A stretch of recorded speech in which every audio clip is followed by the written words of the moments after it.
Hey, welcome to the VHF UHF channel, and today we're going to have a little tip for tabletop receivers. So maybe you've got one of those fancy ICOMs like this one, the 8600.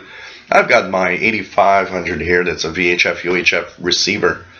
Even this Yaesu FD450 actually has 6 meters.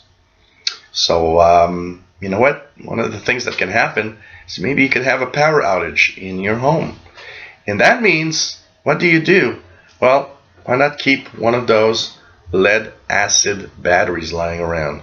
Keep them charged and make sure that you have them around. Most, if not all, tabletop receivers have a way of being powered by 12-volt battery or 12-volt current. So basically, that means you can actually run them when the power goes out.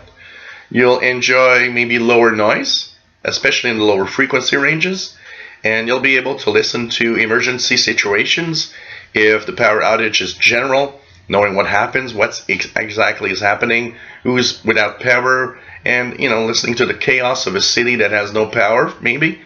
Well, you need to power on your radios, and the thing that you can use is a lead acid battery like this. Of course, they have different ratings. The higher the rating in amp hour, the longer the radio will run.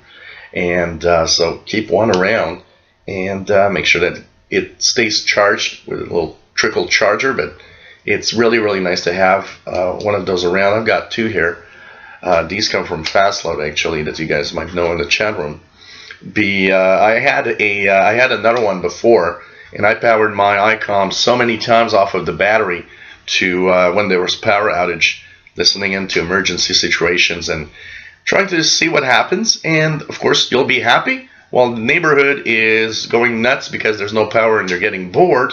You'll be the one having fun and listening to all of these signals, listening to what happens, the action.